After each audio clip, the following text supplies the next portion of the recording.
진실탐사 엔터테이너 있는 대로 다 까! 최경영의 이슈 오도독. 네, 안녕하십니까. KBS 이슈 오도독 시작하겠습니다. 저는 KBS 최경영 기자고요. 옆에는 대장동 의혹의 진실을 밝히기 위해서 밤낮 없이 자료를 모으고 분석하면서 점을 선으로 연결하려고 혼신을 다하고 있는 분, 판도라 상자를 열기 위해 애쓰고 있는 분, 안민석 민주당 의원이 이 정봉주 전 의원에게 이렇게 설명을 했다고 합니다. 정봉주 전 의원을. 예. 그렇게 혼신의 힘을 다하고 계시는, 취재를 하고 계시는 분입니다, 지금. 예. 대장동 의혹의 판도라 상자를 열고 싶다. 네. 정봉주 전 의원님 나오셨습니다. 안녕하세요. 예, 반갑습니다. 예. 대한민국의 1타 유튜브. 저 원희룡 그 서울대 수석 합격 예. 그 대장동 1타 강사로 또 유명하지 않습니까? 원희룡 후보 측에서 예. 대장동 의혹을 그러니까 이재명 지사의 본질을 밝히겠다고 하면서 무슨 그 라방을 하고 있잖아요. 예. 근데 이제 그거에 그 계기가 된 게 제 유튜브였었어요. 대항마였다. 원희룡 후보가. 제 유튜브가 이제 요즘 최경영 이런 건 이제 공중파에서 하는 유튜브고, 예. 1타가 이제 다스베이다였었어요. 예. 그런데 이제 다스베이다가 오세훈 시장 들어오고 난 다음에 이상하게 그 김어준 공장장이 좀 몸을 사려서 요즘 우리 힘을 좀 못 받아요? 예. 예. 그 몸살인 게, 이 시청자들이나 예리한 게 슬쩍 이렇게 비칩니까? 다 아는 것 같아요. 아. 그러니까 조회수는 똑같은데 진보 진영에서 스피커 파워나 신뢰도가 좀 떨어졌어요. 그런데다가 이제 또 김용민 PD가 주진우를 계속 공격하니까 우리 내부 낙검수가 균열이 되면서, 예, 그렇죠. 주진우에 대한 신뢰가 많이 떨어지고, 그러니까 주진우하고 이제 김어준 공장장하고는 거의 한 묶음으로 이렇게 움직이거든요. 예. 같이 신뢰가 떨어지니까 그 조회수는 제가 그렇게 안 많은데, 예. 거의 이제 진보 진영에서 지금 1타가 돼버렸죠, 엄격결에. 저는 엄격결에 저기로 온 사람인데 언제 정봉주 TV가 예. 이제 요즘 뜨면은 뭐 30만이 다 넘어가니까. 보통 그러십니까? 예. 혼자 그러면 쭉 강의를 하세요? 같이 이제 지나가는 사람이 있는데 거의 뭐 제가 혼자 얘기를 그렇죠. 하다시피 하죠. 예. 대장동과 관련해서는 지금 그 자료 모으느라고. 근데 그래서 한 2주 전서부터 기자들이 들어와요. 제 그 유튜브에. TV에? 예, 유튜브에 기자들이 보고. 누구 왔어요, 지금? 아니, 출연이 아니고 기자들이 보고 그걸 정리해서 기자들 단톡방에 뿌려요.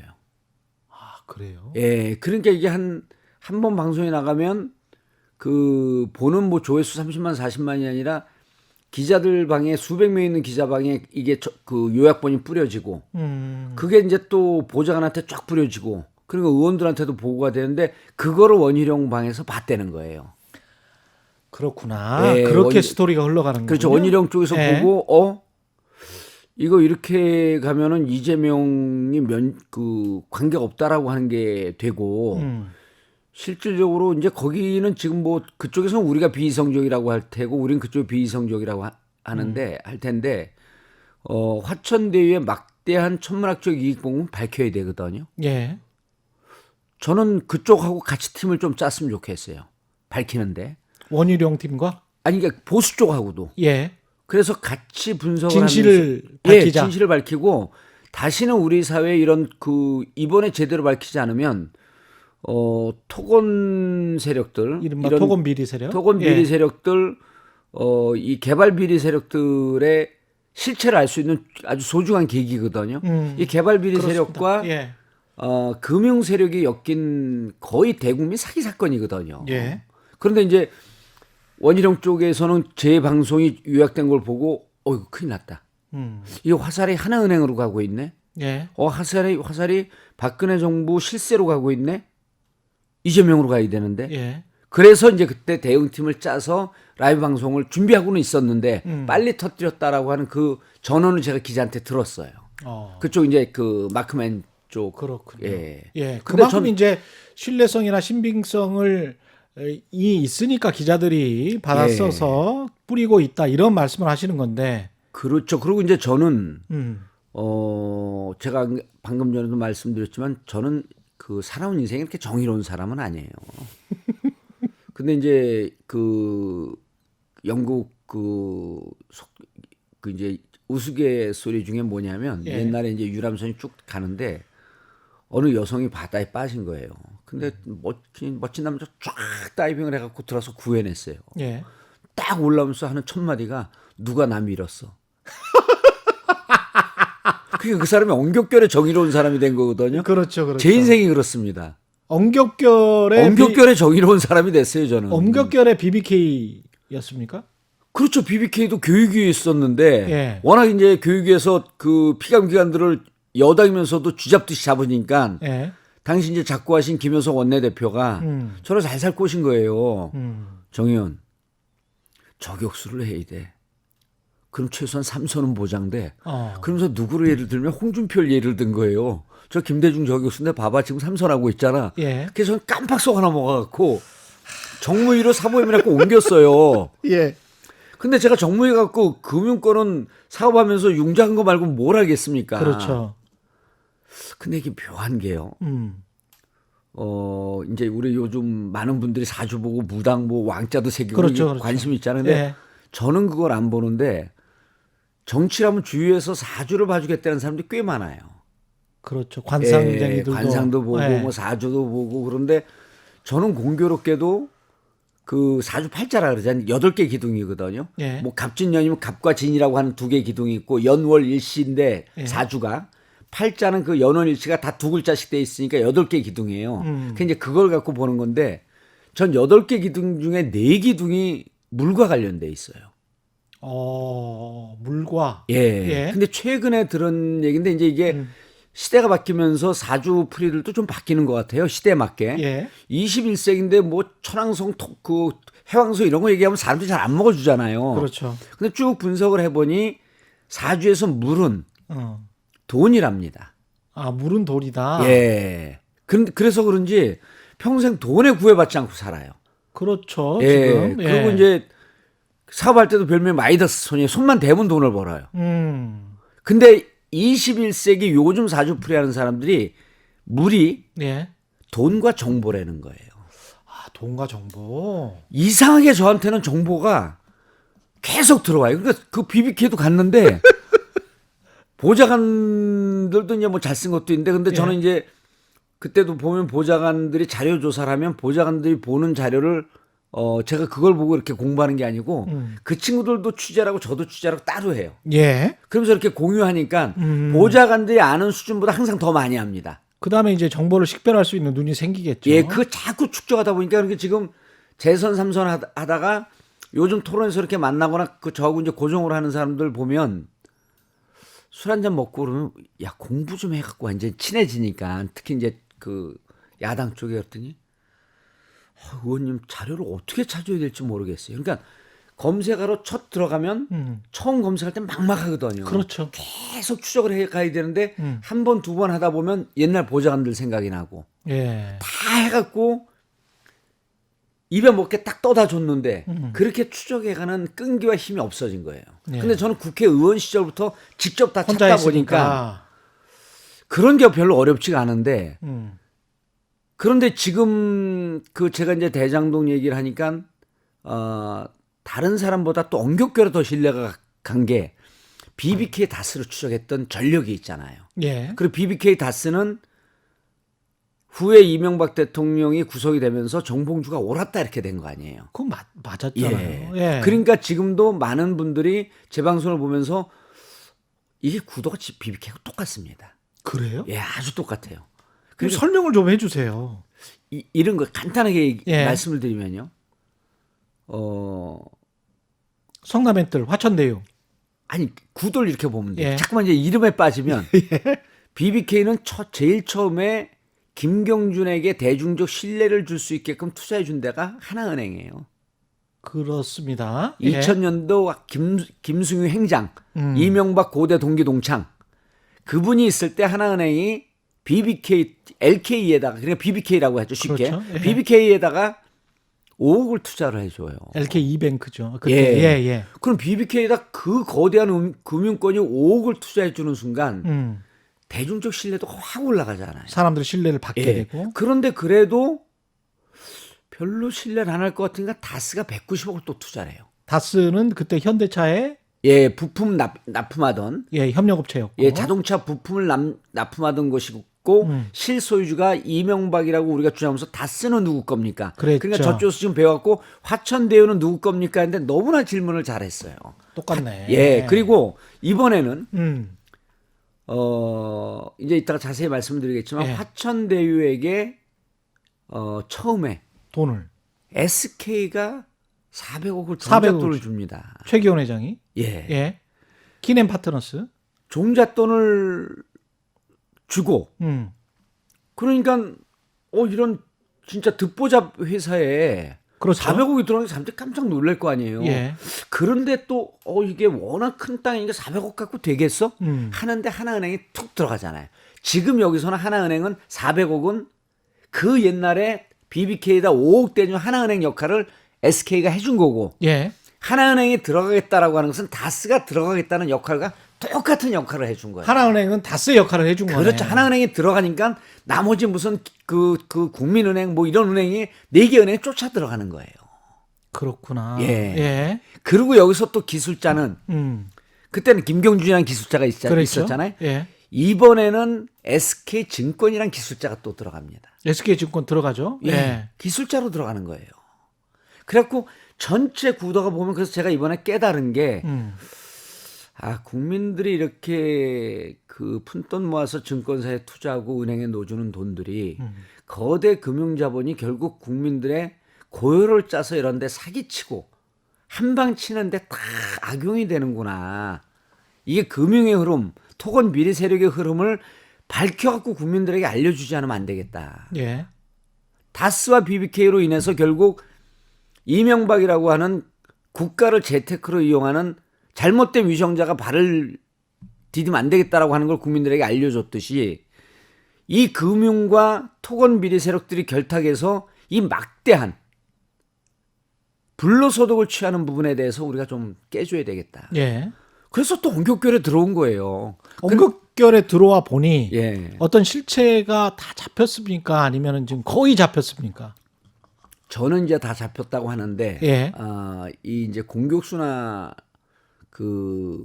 이제 지금은 대장동 그 최종 수비수가 됐는데, 예.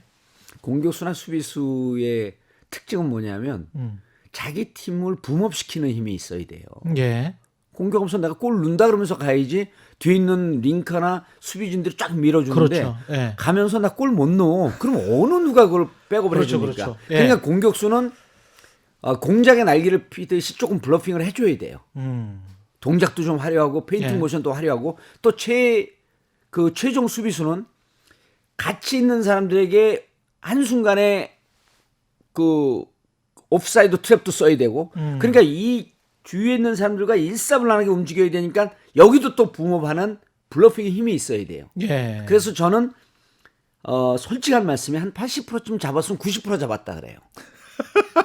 90% 잡았으면 종착점에 도착했다 그래요. 예. 그런데 이제 그거는 이른바 이제 화이트 라인인데 실질적으로 조금 더 하면 미리 땡겨 먹는 효과는 있는데 결국은 그 지점은 보여요. 예. 다만 그것을 입증할 증거가 좀 부족할 뿐이지. 예. 근데 증거는 제가 이제 재판을 많이 받았잖아요. 예.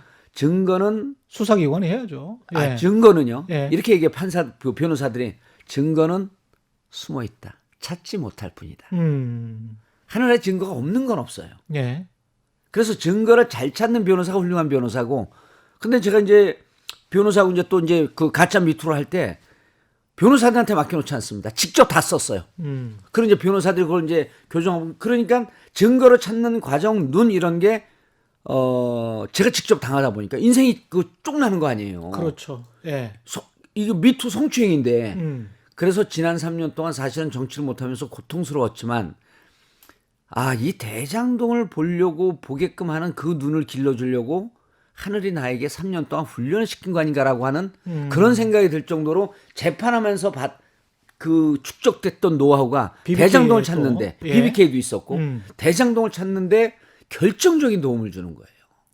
그래서 지금 하시는 말씀을 종합해 보면 예. 100%는 아니지만 80% 정도까지는 올라왔다. 지금은 그 블러핑 없이 95% 왔습니다. 95% 예. 블러핑 없이. 예. 그러면 그분 왜냐하면 그분은 예. 그분은 누굽니까? 그분은 곽상도 내지는 예. 곽상도 뒤에 있는 박근혜 정부의 실세 그룹이라고 봅니다. 곽상도 내지는 곽상도 뒤에 있는 박근혜 그룹의 실세 그룹이다. 이재명은 절대 아니에요? 일수가 없어요. 일수가 없다. 예. 일수가 없는 이유부터 설명해 주세요. 그러면. 이제 지금 그 국힘은 이제 어제도 이제 이제 지금은 뭐 이제 그 우리나라 양대 공영방송 MBC에서 그분들은 이제 제가 이제 또 그 공교롭게도 요즘 문과 철저한 문과 그 DNA인데 예. 이과적으로 이제 나이가 드니까 또 이렇게 성향이 바뀌어갖고 예. AI 뭐 인공지능 이런 책을 계속 혼자 개인적으로 보다가 카이스트 석사 과정에서 공부를 해요. 이제 세 번째 석사를 하는 건데 제일 재밌는 게 이제 뇌 인지과학인데 재밌죠, 그거. 재밌어요. 예. 그리고 자기 생각하는 대로 본다라고 하는 게 실질적으로 뇌는 예.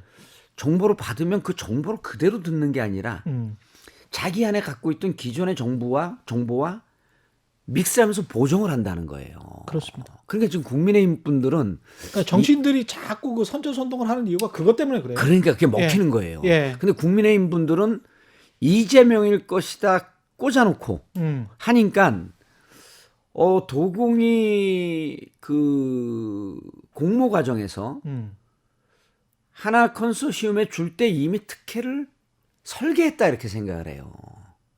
그렇죠. 그런 전제하에 이야기하는 거죠. 그런데 제가 그때 관계했던 분들 다 만나봤어요. 아, 실제로? 예, 전화 통화도 하고 또 직접 만나기가 부담스러운 사람 중간에 서 있는 사람들에게도 얘기 들어봤고 예. 그러니까 이재명 후보의 실세라고 하는 분들, 측근이라고 하는 분들 제가 다 잘 알거든요. 예. 오래된 동생들이에요. 야. 그 친구들이 다 잘 알고 있는데 자꾸만 2011년에 대박 터졌을 때의 도공을 생각하고 있거든요. 2011년? 2021년. 2021년. 2021년 지금 대박 터진 결과론을 보고 성남 도시공사를 보고 있는데 그렇죠. 2015년에 도시공사를 봐야 돼요.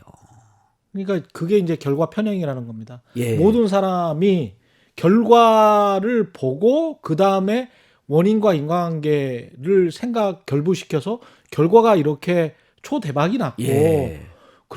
그랬으면 초과이익 환수 조항을 그때 2015년에 왜 안 했지? 맞습니다. 뭔가 부정적인 일이 있었던 것이야. 맞습니다. 이렇게 이제 생각하는 예. 게 결과 편향인데 이거는 지금 공부하시는 뇌인지 과학에서도 인간은 결과 편향이 있다. 예. 이게 이미 이거는 과학적으로 증명된 겁니다. 그렇죠. 예. 그래서 인공지능이 어렵습니다. 예. 어떤 뇌를 보면 그렇죠. 에뮬레이션 할 거냐. 그렇죠. 근데 이게 이제 재판 받을 때 제가 이런 말을 검사한테 해요. 아니 당시에 왜 이렇게 확인하지 않았습니까? 당신이 거기를 안 갔다고 했는데 왜 확인하지 않았습니까? 할 때 제가 그 허드슨 강의 기적이라고 하는 영화를 예를 들어요. 거기도 톰 행크스가 예. 조종사인데 다 사람을 살렸는데 그 항공사 감찰반이 와서 자칫 잘못하면 전체를 다 죽였다고 하면서 이 사람들을 그 톰 행크스 조종사를 죄인으로 몰아요. 그렇습니다. 예. 영화 보셨죠? 예. 그때 톰 행크스가 뭐라고 얘기를 하냐면 지금 여러분들은 결과를 보고 사람이 하나도 죽지 않았으니까 그때 더 왜 잘 대응하지 못했냐라고 그때 상황을 결과를 보고 얘기하는데 그때는 죽을지도 모를 살지도 모를 절체절명의 상태에서 선택할 수밖에 없는 길이었었다. 지금의 결과론을 보고 얘기하지 말고 그때 당시 심정으로 돌아가라. 제가 미투 재판 받을 때 이걸 얘기를 들으면서 지금 왜 결과를 보고 책상에 앉았고 느긋하게 검사 입장에서 왜 확인하지 않았어요? 그때 저는 정치 인생이 끝나고 정말 아주 파렴치한 자연인으로 사느냐 그러지 않냐고는 절체절명의 순간에서 그 긴박한 순간에 내가 확인할 수 있는 최선이었습니다. 지금의 관점에서 그때를 보시면 안 됩니다. 근데 지금 대장동을 하니까 그게 또 나오는 거예요. 2021년 관점에서 2015년을 보면 안 됩니다. 그렇습니다. 예. 2015년에는요. 여전히 이게 그 성공할 가능성이 없는 사업 중에 하나 있었어요. 그게 실제로 이제 성남시 회의록이나 이런 데 그렇죠. 나오잖아요. 예. 그러니까 이제 뭐라 그러냐면 또 어제 이제 긴가민가 계속 했었죠. 어제 이제 상대방에서는 예. 그 제안서에는요 아주 수익성이 좋은 사업이라고 했어요. 근데 어느 은행 컨소시엄에서 제안서를 내면서 이 사업은 망할 수도 있는 사업입니다. 이런 제안서를 누가 냅니까? 예. 그 문구 하나를 갖고 그때 당시에 이 사업은 대박날 사업이었다? 그래 내가 그때 2015년에 이걸 했던 분들을 만났더니 불안했다는 거예요. 컨소시엄도 안 들어올까 봐. 그러니까 또 저분들은 뭐라 그러냐면 한 18개 업체가 들어왔는데 이게 왜 사업하는 사람들은요 99% 망가질 가능성이 있는 사업도 자기만은 성공할 거라고 생각을 해요. 그러니까 들어오는 거거든요. 예. 아니 사업하면서 야 나 이게 오늘 레스토랑 오픈했는데 2년 뒤엔 난 망할 거야. 이런 사람이 어디 있습니까? 그렇죠. 예.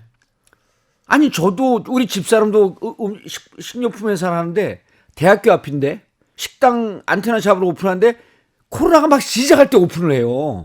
그러면서 저하고 둘이 앉았고 이 음식점은 잘 되겠지. 2년 동안 개고생하지 않습니까? 근데 2015년 그때 심정은 지금하고는 사뭇 달랐던 거예요.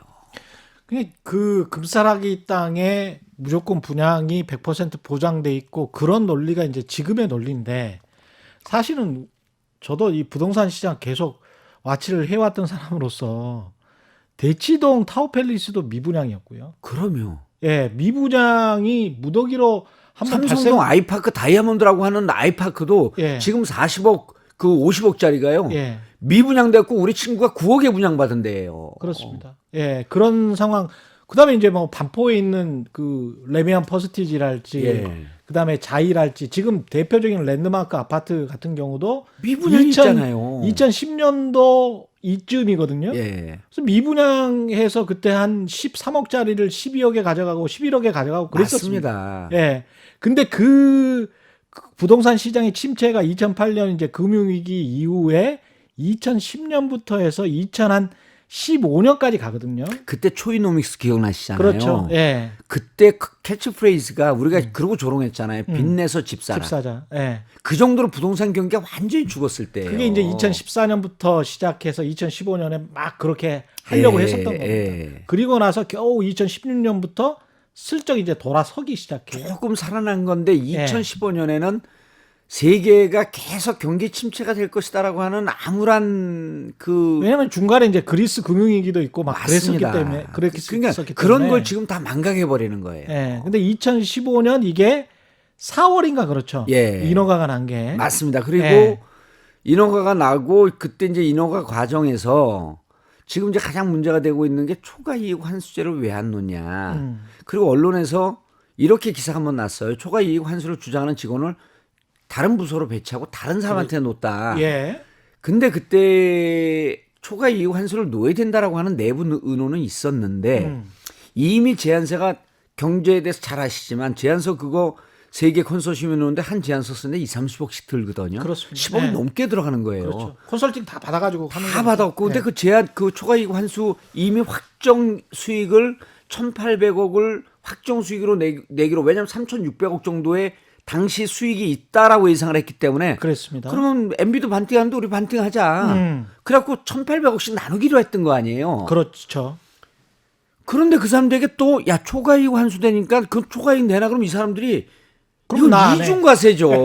그러면 나 안 해. 그럼요. 예. 그러니까 세 업체들한테 그때 직접 타진을 안 했는데 자기들이 의논하다가 야 이러면 누가 들어오겠니 하고 내부에서 킬될 아니에요. 그러니까 기자들이 그것만 찾아서 마치 초과이익 환수가 있는데 그거를 죽이면서 특혜를 주겠다. 그때는 들어오는 그 컨소시엄한테요. 이렇게 저렇게 그 당근을 던져야지 들어올 시점이었었어요. 한 업체만 특혜를 주겠다라고 생각을 해서 지금 이런 상황이 진행이 됐다면 두 개 컨소시엄이 제소하죠. 뭔가 이야기를 해야 돼요. 바로 고발을 하죠. 예. 바로 고소를 하죠. 뭔가 정보를 흘리고 사실은 쟤들이 저랬어요. 그리고 이렇게 이야기를 하겠죠. 부동산 예. 부동산 이 그 개발 공모 과정은요. 좋습니다. 국민의힘 그 뜻대로 이재명이 배우라고 한번 생각을 해봅시다. 예. 그럼 바보 천치입니까? 공모 과정에서 특혜를 줘요? 흔적을 남겨요? 그 유능한 변호사가? 그리고 그때는 성남시가 사사건건 정부에 들이대니까 2016년은 또 지방재정법 때문에 단식 농성할 때 아니에요. 그러니까 이재명 후보 주위는 탈탈 털려서 측근이라고 하는 정진상 실장은 검찰 조사 받으면서 이가 7개가 빠져요.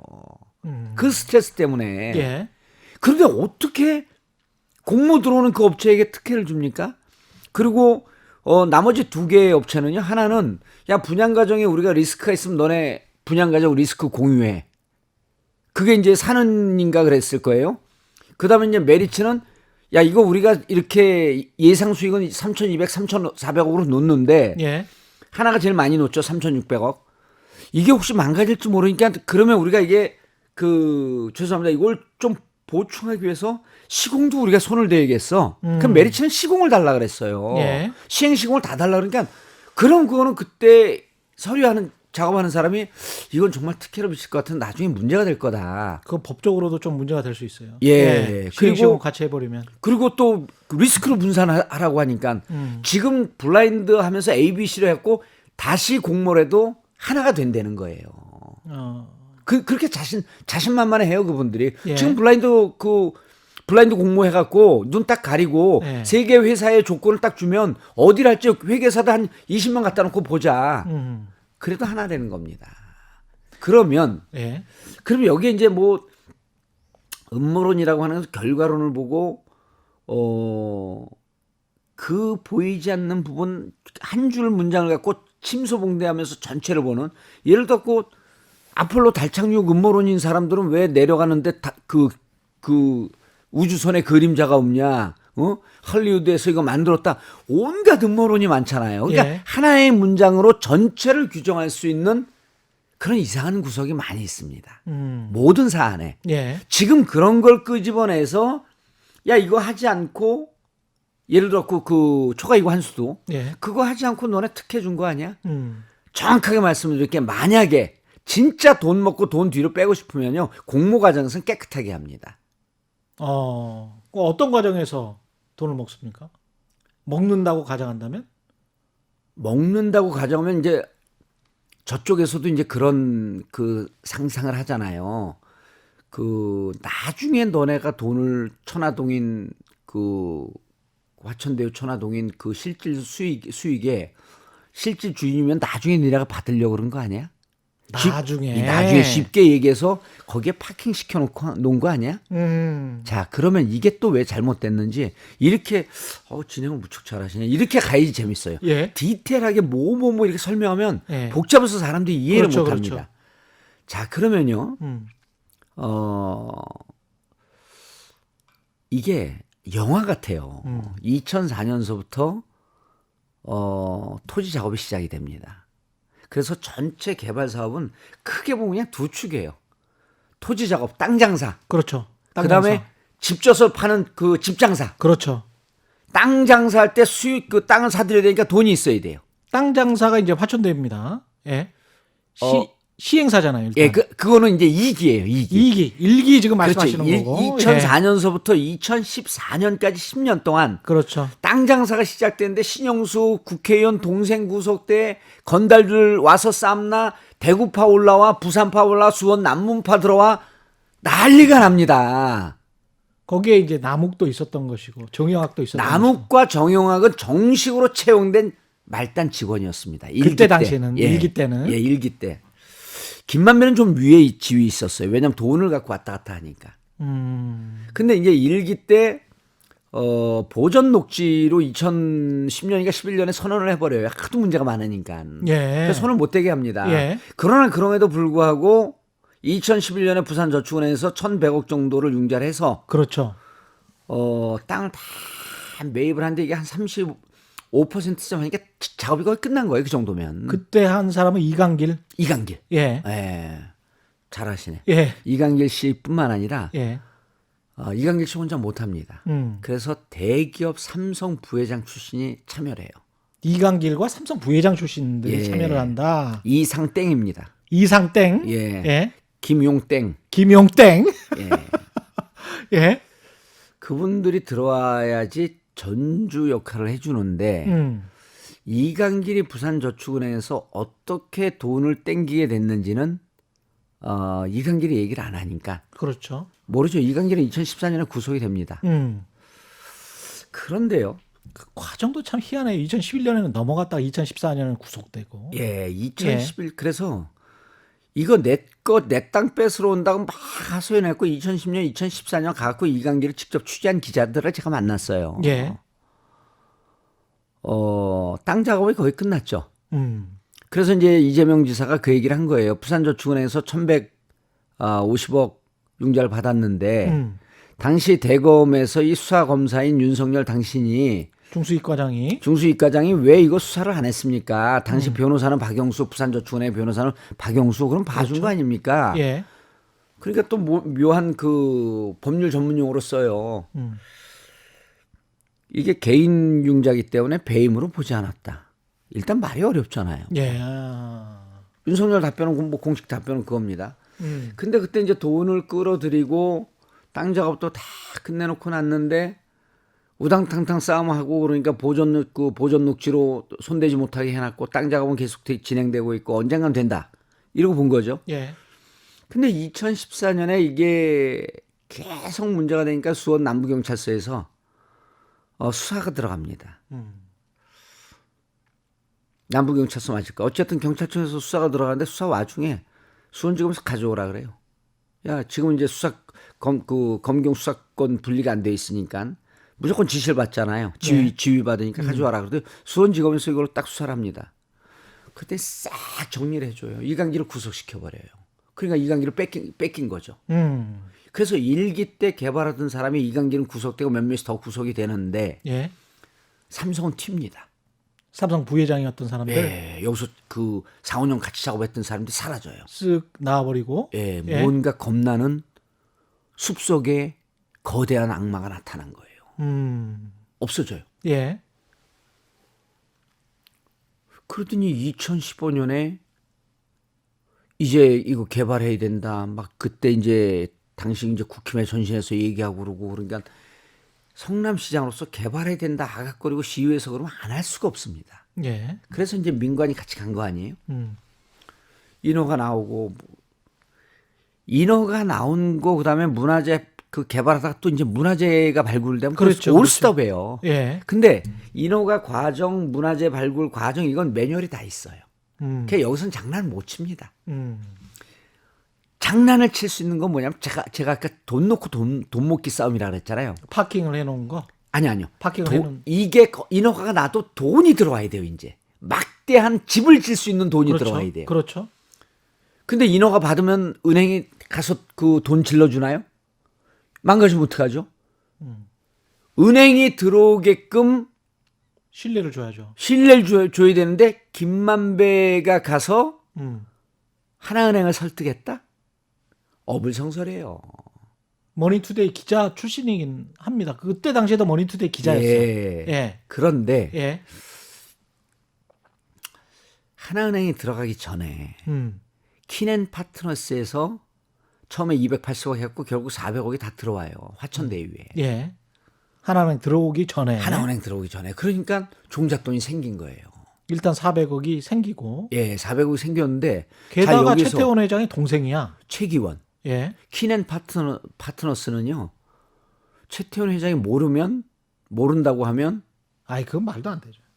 아니 키넨 파트너스는요. 예. 최태원 회장의 비자금 관리를 하던 그 옛날에 그 사주쟁이 이것도 그 관상쟁이 김원홍이요. 김원홍 그거 아니에요. 그 사람들 그 사람들 한 팀이에요. 그렇죠. 빛나리 아저씨 예. 필리핀에서 인터폴에 잡혔고 예. 그 공수된 그것 때문에 최태원 회장이 망신당하면서 그걸로 선물 옵션 했다가 쪽박 찼잖아요. 그 사람 얘기 듣고 중국에 가고 예. 6천억인가 7천억 날렸어요. 선물해갖고. 그랬습니다. 그때 아주 유명한 사건입니다 이게. 이명박 대통령이 예. 2012년 때 뭐라고 얘기하냐면 저 SK는 정상적인 사업하지 않고 이상한 짓만 하고 다녀. 이러면서 SK를 찍어요. 최태원 최재원을. 그렇죠. 그때 사주 돈 자기 돈 가지고 이제 하긴 한 건데. 그때 이제 전 또 촉이 있어서 네. SK는 지주회사가 약해요. 그렇죠. 지분율이 약해서 MB가 SK를 먹으려고 하네. 이러고 제가 또 2017년에 거기 추적을 합니다.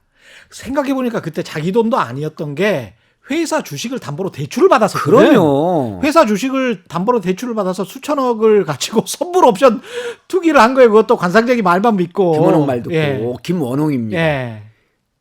그때 그게 망가지면서 SK가 넘어갈 뻔했었어요. 맞아요. 큰일 났었습니다 그때. 넘어갈 뻔한 걸 제 추정이 맞다면 MB가 SK를 먹고 싶어 했어요. 아. MB가. 어차피 사실은 SK도 크게 보면 국가 거였거든요. 예. 공기업이 계속 인수를 하면서 SK가 맞습니다. 커졌으니까. 그래서 제가 예. 그때 저는 이제 BBK를 공격해서 감옥 갔다고 생각하는데 저는 개인적으로 한 번도 이 얘기 어디서 안 했는데 기업 정보로 팔고 사는 기업 스파이들을 제가 다 만났어요. 예. 그들하고 그 그림을 쫙 그렸더니 MB가 SK를 먹으려고 한다. 이 제 촉이 맞았던 거예요. 기업 스파이들이 SK를 왜 저렇게 조지지? SK를 먹고 싶었던 거예요. 그래서 저는 감옥에 간 것 같아. 제 느낌이. 이거는 이제 뇌피셜입니다. 뇌피셜이죠. 예, 이거는 뇌피셜. 그래서 예. 그런데 감옥에서 김준땡을 만납니다. 예. 김준땡? 예, 김준땡은 SK 비자금 최태원 최재원의 비자금을 관리하다가 예. 감옥 간 사람이에요. 아, 거기서 만났었어요? 감옥에서? 감옥에서 만났는데 예. 그분 부인하고 우리 집사람은 또 친해요. 아. 근데 나는 그분을 못 봤는데 예. 내가 신발에다 정봉주라고 써놨더니 그분이 변호인 접견자라서 정 의원님입니까? 저 김준땡입니다. 아, 예. 그분이 최태원 최재원 때문에 1차 구속됐을 때예요. 아, 뒤집어 썼구나. 비자금 관리를 했으니까. 음. 이분도 또 그 보통 분이 아닌 게 음. LG 손녀 사위예요. 민간인이 재벌집에 장가를 갈 정도로 유능한 사람이야. 예. 이 사람들이 했던 비자금 관리가 여러 개가 있는데 그중에 하나 베넥스가 있습니다. 예. 베넥스는 투자 자문회사고 음. 영화 해운대 그래서 2011년서부터 2015, 16년까지 우리나라 영화에서 영화 스크롤 보면 나오는. 스크롤 보면 베넥스. 나오네. 예, 그러니까 그 자금을 관리하던 사람 중에 하나인 박중수가 키넨파트너스의 대표예요. 맞다, 박 대표. 예, 예. 박중땡. 예. 아니, 박중수는 그 시사기획창에 나왔기 때문에 예. 인터뷰를 했잖아요. 그러니까 그분 키넨파트너스 비자금 관리하던 멤버가 예. 대표인 거기에 돈이 들어갔는데 그걸 최태원이 몰라요? 이상하잖아요. 이상하지. 그런데 거기서 쿠션을 때려고 들어갑니다. 이게 예. 자금을 갖고 큰 돈을 갖고 장난치는 사람들 전형적인 수법이거든요. 음. 바로 화천대유에 들어가면 티가 나니까 키넨파트너스 들어가고 싹 한번 세탁하고 돈에는 꼬리표가 없으니까. 예. 그게 이제 화천대유로 들어갔고 종잣돈이 형성이 됩니다. 예. 그래서 400억 정도 딱 가지니까 은행 가서 얘기를 할 수가 있죠. 그럼 은행에서 400억 갖고 야 이거 그 개발비가 1조 5천억 3조 뭐 이렇게 든다는데 예. 400억 갖고 너네 뭘 해? 이러고 답이 나오죠. 음. 야 김만배가 가져왔던 걸 보니까 수익이 있는 것 같아서 들어갔다. 이게 정무위에서 하나은행한테 물어보니까 하나은행에서 한 답변이랍니다. 하나은행도 그때 당시에 아니 이번에요. 이번에? 너네 이게요 이제 저는요 제 모든 질문과 주장의 논리가 국민의힘이 한 걸 그대로 차용해서 얘기를 해요. 국민의힘이 뭐라고 물어보냐면 야 하나은행 당신들 SK증권까지 끌고 들어갔고 화천대유가 천화동인 1호소부터 7호까지 차명으로 숨을 수 있게 설계한 걸 도와준 거 당신들 아냐? 아니 그렇지 않습니다. 우리는 정상적으로 들어갔습니다. 그럼 여기서부터 파고 들어가야죠 더. 예. 왜 이렇게 좋은 아이디어를 저한테 던져주고 멈춥니까? 의원들이요. 예. 특정 금전 시타이라고 하는 어려운 용어가 나오니까 피해버린 거예요. 특정 금전 식탁으로 들어갔는데 예. 특정 금전 식탁을 설명을 해 주셔야 돼요. 사람들도 몰라요. 모르죠. 예. 자, 하나은행이요. 예.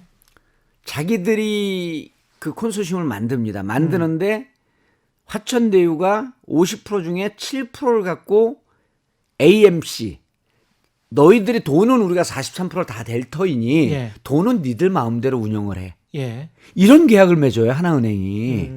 이상하지 않습니까? 하나은행이 화천대유에게 완전한 자율권을 주는. 아니 그러니까 보통 그렇게 돈을 대면 예. 은행이나 이런 그 벤처에서도 투자해서 한 20% 정도 하게 되면 야 니네 그 장부 가져와봐 재무제표 가져와봐 그래서 일일이 관여하거든요. 그렇죠. 근데 여기에서는 자산관리사를 화천대유 7% 갖고 있는 화천대유 너 맘대로 하세요. 43% 은행 컨소시엄 돈은 우리가 대줄 터이니 그렇죠. 화천대유님 마음대로 하세요. 이런 계약을 화천대유하고 맺는 거예요. 이게 민간끼리의 계약을 맺어버린 겁니다. 그렇죠. 그러니까 이제 이게 화천대유를 중심으로 하는 자산관리사를 중심으로 하는 하나 컨소시엄에 들어오는데 예. 성남에서는 이 컨소시엄이 어떻게 구성되는지 관심이 없어요. 인허가를 내주고 이걸 시행하기로 했고 돈은 끌어다 1,800억 주기로 했으니까. 그렇죠.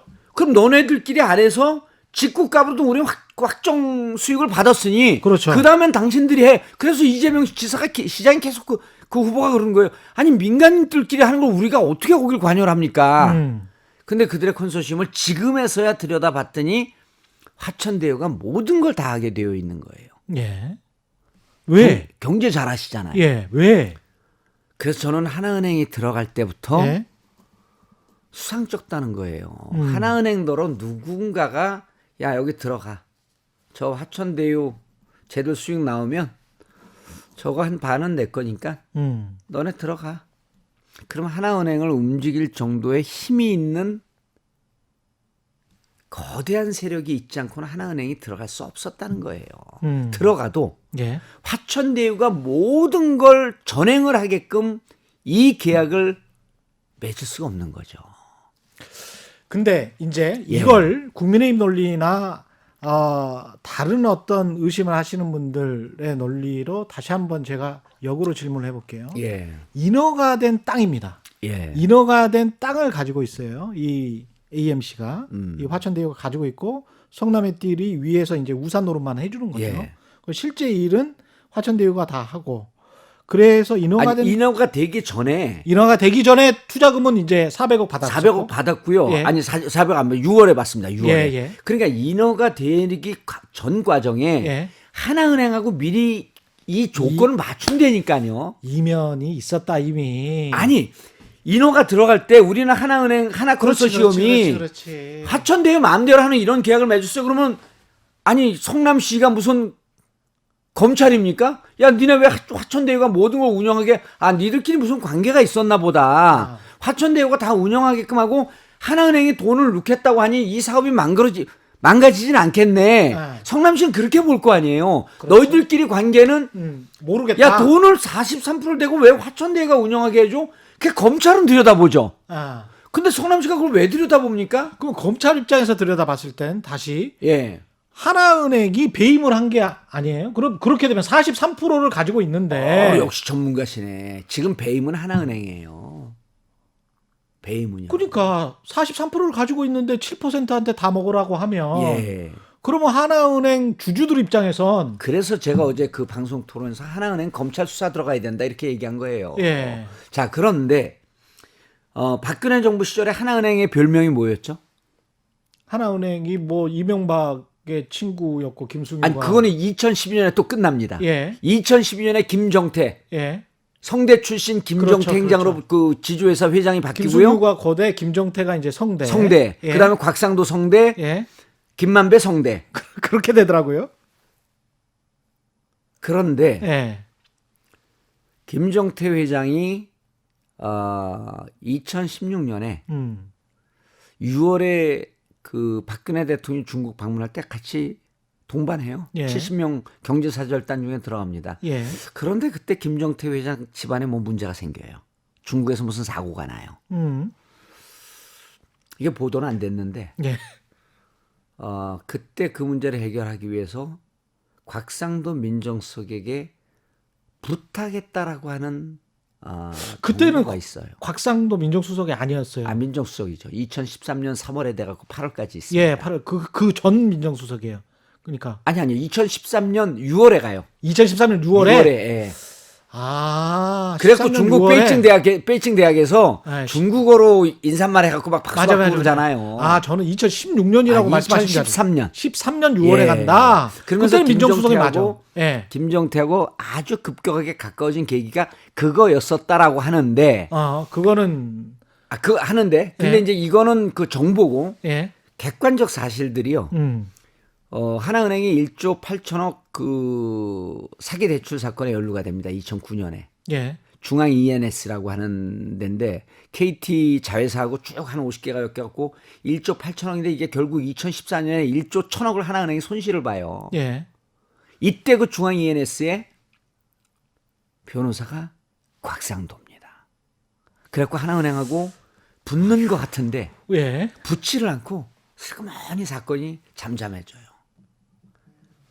이때 이때 뭐야 이게 정말 참. 이때 하나은행에서 예. 이 대출을 총지휘한 사람이 김승유입니다. 김수규. 예. 그다음에 김땡땡이 또 있어요. 예. 나중에 이제 이 사람이 하나캐피탈 사장으로 가는데 예. 또 2012년에 무슨 일이 벌어지냐면 김찬경이라고 하는 부산 미래저축은행. 저도 취재했었는데. 예, 그분 그 가짜 서울법대생으로 서울법대 학생회장까지 한 사람 아니에요. 그거 저 부인도 계속 속고 있었던 거잖아요. 그러면 예. 근데 부인이 이미 임신이 된 예. 상태에서 부인은 이화여대 나오시고. 이화여대 나왔고 그리고 부인 그 장인 장모는 의사고. 그래 맞습니다. 그 김찬경 씨가 예. 재밌는 얘기 해드릴게요. 예. 김찬경 씨가 2012년에 예. 200억을 돈을 빼갖고 중국으로 밀어하다 걸려요. 그래서 잡혀요. 맞습니다. 예. 예. 그런데 이 김창경 미래저축은행이 부도나기 직전에 하나캐피탈에서 145억을 대출해 줍니다. 부도나기 직전에. 예. 그러면 이거 똑같이 또 하나캐피탈이 배임 소지가 있는 거예요. 배임 그렇죠. 소지가. 배임 소지가 있는 거죠. 그리고 예. 또 하나캐피탈은 여기서 60억 손실을 봅니다. 그렇지. 하나가 손실을 볼 때마다 이 김창경의 변호사가 또 곽상도야. 에? 김창경의 경우 용인 땅에는 최태원, 임선희 묘소를 씁니다. 그 김창경과 최순실이 막역한 관계라는 거예요.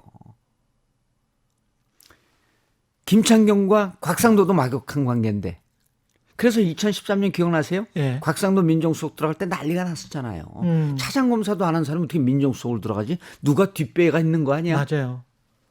그 박근혜 정부 말기에 들어갔던 민정수석이었던 최재경과는 커리어 차이가 엄청나게 났거든요. 그러면 최재경 예. 검찰에서도 에이스 중에 상위 에이스가 또 학생 운동권 출신이에요. 최재경은 예. 저 감옥에 있는 사람이요. 근데 최재경과 곽상도는 완전히 차이가 자, 나죠. 그런데 보세요. 예. 이상하게 하나은행에 사고가 날 때마다 변호사는 곽상도예요. 신기하다. 그리고 김찬경이라고 하는 사람은 최순실 모친 임선희 씨하고 80년 초반에 거기서 사채업을 배웠다 그래요. 그렇죠. 그렇게 해서 김창경 씨가 컸었고. 예. 예. 그리고 김찬경 씨의 변호사가 곽상도.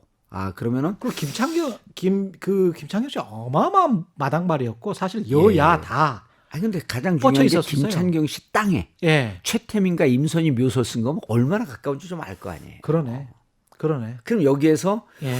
하나은행, 곽상도, 김창경, 최순실 뭔가 연결고리가 있네. 그러고 보니까 국정농단 사태가 다 끝나고 난 다음에 들여다봤더니 예. 독일 프랑크푸르트로 돈을 붙일 때마다 하나은행 계좌를 다 이용을 하나은행이다. 했고 그리고 그때도. 이상하 프랑크푸르트를 유럽 본부장으로 2계급 승진하는데 최순실도 부탁을 했고 박근혜 대통령도 직접 부탁을 한 게 안종범 노트에 나오지 않습니까? 그렇죠. 그러면 이건 다 팩트입니다. 예. 네, 팩트예요. 하나은행이 그때 당시 별명이 최순실의 사금고였다는 겁니다. 그러면 하나은행을 움직일 수 있는 사람은 최순실이라고 단정은 할 수 없지만 박근혜 정부의 실세가 아닌 거는 하나은행이 이 화천대유에게 이렇게 막대한 특혜를 주면서 들어가라고 등을 떠민 사람은 누구였는가? 그분 뒤에 있는 사람이다. 저는 그분이 예. 700억 먹으려고 여기 들어왔다고 보지 않아요. 그런데 또 이제 재밌는 사건이 또 벌어집니다. 700억 먹으려고 들어온 게 아니다. 예, 그 이상이죠. 예. 그래서 700억쯤은 아마 현장에서 전체 상황을 꿰뚫고 총괄 지휘의 역할을 맡았을 것으로 짐작되는 곽상도 그분이 아닐까 이렇게 보는 거예요. 그러면 이 700억이라는 숫자는 유동규가 말했다는 그 700억이라는 숫자가 일치하는데 예. 유동규는 그러면 아니 유동규가 그 얘기했던 그 700억이라고 하는 게 예. 김만배하고 얘기하다 이제 그때 그 스토리를 정확히 봐야 되는데 자기들끼리 싸움이 났다 그래요 김만배가. 그렇죠. 예. 그러면서 83억이 빈다 어쩐다 하니까 유동규가 그때 뭐라고 얘기하냐면 너 나 700억 준다 그랬잖아. 그러니까 그 돈으로 해결하면 되지 이 얘기예요. 내용 스토리인 즉슨. 내가 그냥 김만배가 유동규대로 700억 주겠소. 당신 지분 주겠어. 이게 아니고 83억을 빈 거 갖고 맨날 싸우니까 니들 싸우지 말고 너 나 700억 준다 그랬다며. 예. 그거 갖고 해결하면 되지 않아? 이 얘기가 와전된 거예요. 그러면 700억 준다라고 그때 농이었든지 진담이었든지 그리고 김만배가 그러잖아요. 700억은 그분 거라 그랬잖아요. 그리고 이제 국민의힘은 그분을 유동규 뒷선으로 보고 그렇죠. 쭉 사건을 추적해 가보니까 두 가지 조건이 형성이 돼야 되는데 수원지검을 움직여서 토지 작업을 완전히 정리해 줄 수 있게끔 수원지검을 밀은 힘. 왜냐하면 토지 작업을 할 때 각종 송사가 많이 일어나거든요. 아이 그럼요. 이 각종 송사 때문에 삼성이 도망갔다니까요. 예, 골치가 아프거든. 그러니까 이제 대그룹들이 토지 작업할 때는 뒤로 빠져버리고 본인들이 본계약과 시공만 맡으려고 하는 게 수원지검이 정리했다는 말인데 수원지검이 정리했을 것으로 보인다. 예. 거기다가 이제 여기에 나타나는 화천대유의 고문이 수원지검장을 했던 검찰총장 출신의 김수남. 예. 그리고 강찬호는 수원지검장 그 다음에 예. 했던 강찬호. 수원에 있던 사람들이 다 나옵니다. 그런데 수원지검을 움직이려면 전임 2014년이거든요. 그때 이제 우병우가 민정비서관으로 들어갔고 전임 민정수석이 수원지검을 움직일 수 있을까? 못 움직이죠. 그렇지. 권력의 실세가 움직이지 않으면 못 움직입니다. 그러니까 수원지검이 만약 그 역할을 실제로 우리가 추정하는 게 맞다고 한다면 예. 이거는 정말 권력의 실세가 오다 없으면 안 움직이는 거다. 그래서 토지 작업이 너무 깔끔하게 딱 끝나요. 그러면 화천대유 그다음 두 번째. 예. 두 번째 이제 토지 작업이 끝나고 이제 집장사로 넘어갑니다. 집장사는 돈 넣고 돈 못 깨요. 많은 돈이 들어와야 돼. 근데 성남에서 공모를 따낼 때 이미 하나은행은 화천대유에게 이런 막대한 특혜를 주겠다라고 하는 설계를 끝냅니다. 그리고 이 공모를 따내고 나니까 두 달 있다가 SK에서 400억 종잣돈이 들어와요. 그러니까 공모 들어가기 전에 이미 설계는 끝났었고 설계는 끝났어요. 민간 사업자들끼리 이 설계 장본인은요. 예. 하나은행이에요. 그리고 하나은행은 왜 그런 설계를 했는지 근데 하나은행이 그냥 자기 혼자만 설계하지 않고 SK증권을 끌고 들어와요. 자기들 나중에 배임이나 이런 거로 안 다치려고. SK증권을 끌고 들어오면서 뭐라 그러냐면 야 돈은 우리가 다 되니까 너네 조금만 투자하고 추정입니다. 예. SK증권 들어간 거 팩트. 둘이 무슨 얘기를 그렇죠. 나누는지 모르겠지만 우리가 돈은 다 될 테니까 근데 불특정 금전 신탁이 아니라 너네가 돈을 굴리라는 게 아니고 특정 금전 신탁으로. 특정 금전 신탁은 여러분들 어렵게 생각하지 마세요. 의원님들 이거 보고 다 피한 거거든요. 특정 금전 신탁은 돈 넣은 사람이 내 마음대로 설계하겠습니다. 당신들은 증권회사라고 하는 외피만 빌려주세요. 예. 그리고 이윤만 먹으세요. 이게 특정 금전 신탁 아니에요. 내가 특정하겠다. 그렇죠. 근데 하나은행은요. 예. 자기 돈을 다 넣으면서 그럼 누가 특정하는 거냐? 화천대유가 특정한 거로 해주세요. 이렇게 된 거예요. 왜? 화천대유가 자산관리회사니까 돈은 자기가 되면서 화천대유가 설계하는 대로 SK증권 너넨 쫓아가세요. 그러니까 화천대유가 천화동이 1호서부터 7호까지를 숨길 수 있는 차명 설계를 해줬네. 하나은행과 SK가 도와줬다고 국힘의원들이 공격을 하는 거예요. 왜 거기서 멈춰요 그럼? 더 들어가야죠. 여기를 더 들어가면 특정 금전 신탁 안에 있는 진짜 쩐주, 진짜 돈의 주인이 나오겠네. 그렇죠. 누가 이런 설계를 하게끔 했냐라고 하는 것을 수사를 할 수가 있죠. 그럼 여러 관계자들을 부르다 보면 윗선에서 지시가 내려왔습니다. 그럼 윗선 누구죠? 하다 보면 하나은행 뒤에 있는 더 거대한 세력을 잡아낼 수 있다고 보는 거죠. 그러면 계좌 추적을 통해서 지금 이익 배분이 2019년부터는 됐으니까. 예. 그러면 이익 배분이 됐을 때 화천대유 법인 계좌로만 들어간 게 아니고 예. 돈이 이 특정 금전 식탁의 그 뒤에 있는 사람한테 들어갔다면 그 사람들은 감옥에 가 있을 것 같은 거예요. 근데 그러니까 그래요? 돈이 실질적으로 나눠야 되는 돈은 그냥 그 막대한 돈은 화천대유에 있는 거예요.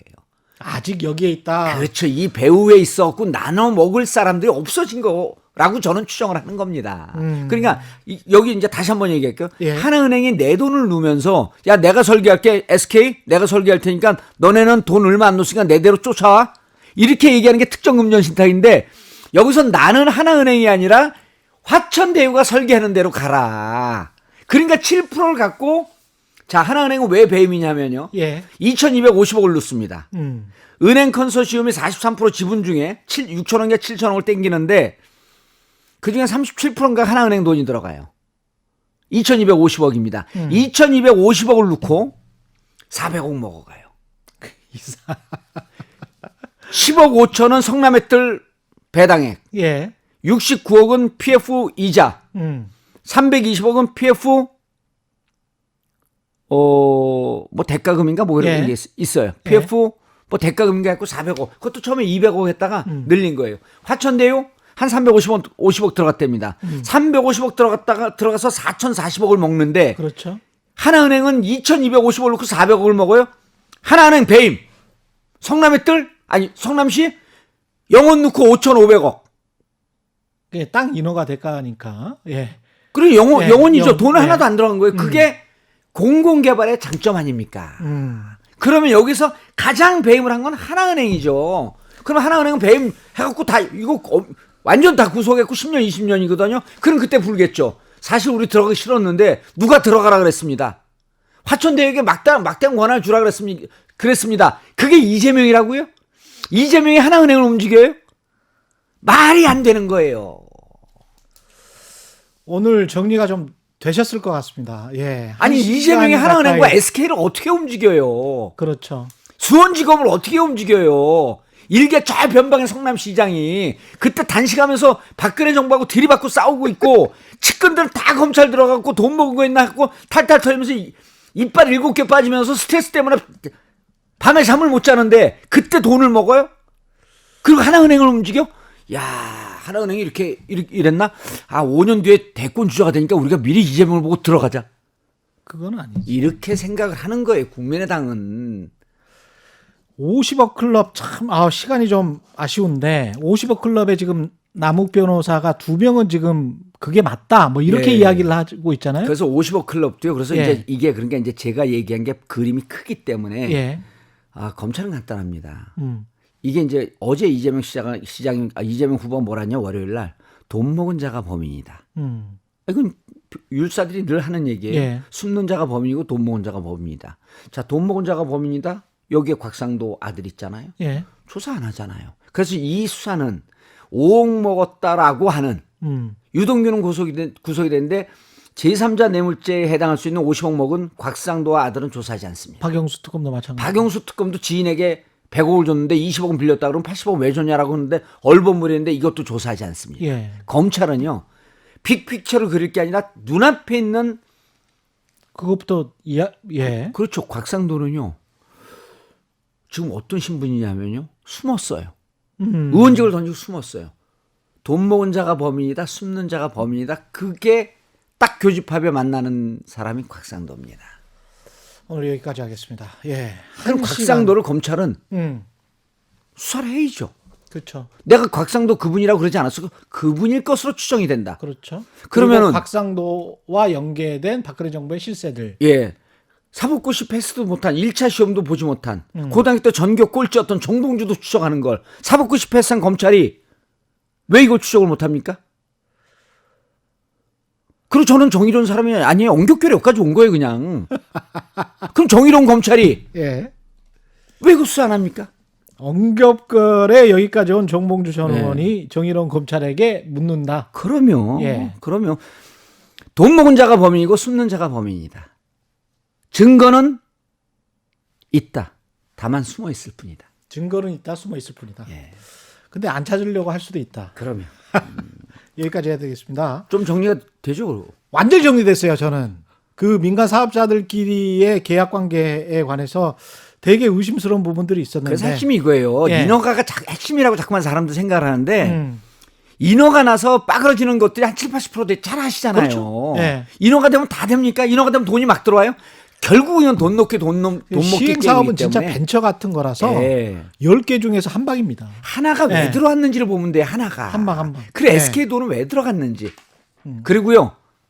결정적인 게 하나 해야 돼요. 왜 해야 되냐면 이경재 변호사가 2017년에 화천대유에 고문으로 들어갔다고 그럽니다. 예. 근데 확인해 보니까 2016년이 17년이 아니라 2015년 9월이에요. 그러니까 박영수가 1호가 아니라 이경재 변호사가 1호입니다. 이경재 변호사 누구 변호사? 최순실의 변호사죠. 혹시 소설을 써보건대 이미 SK에서 400억 들어갔고 하나은행 돈이 들어갔으니 쟤들이 이 돈 갖고 장난치지 않기 위해서 누군가가 감시 역할로 이경재가 1호 고문으로 들어간 것은 아닐까? 예, 많은 상상력이 발휘되고 있습니다. 예. 그런데 여기까지. 이경재 변호사는 왜 예. 2015년인데 2017년이라고 뻔히 드러날 계약서 보면 나오거든요. 그렇죠. 뻔히 드러날 거짓말을 왜 했을까? 이게 대장동 사건이 대선 끝까지 갈 것 같기 때문에 저는 예. 끝까지 가자는 겁니다. 예, 끝까지 실체 가죠. 밝힐 수 있어요. 예, 실체 밝혀야 되기 때문에 끝까지 한번 가보고 그다음에 정몽주 의원님은 뭐 한 2, 3개월 후에 한 번 더 나오셔서 실체에 관해서 더 한번 이야기를 해주시면 좋을 것 같습니다. SK에 대해서도 지금 취재가 많이 됐는데요. 예. 그건 또 그렇죠. 조금 있다. 다음번에. 예. 정몽주 전 의원이었고요. 최경영의 이슈 오도독 단단한 껍질에 쌓여있는 궁금한 이슈를 들고 다음 시간에 다시 돌아오겠습니다. 고맙습니다. 감사합니다.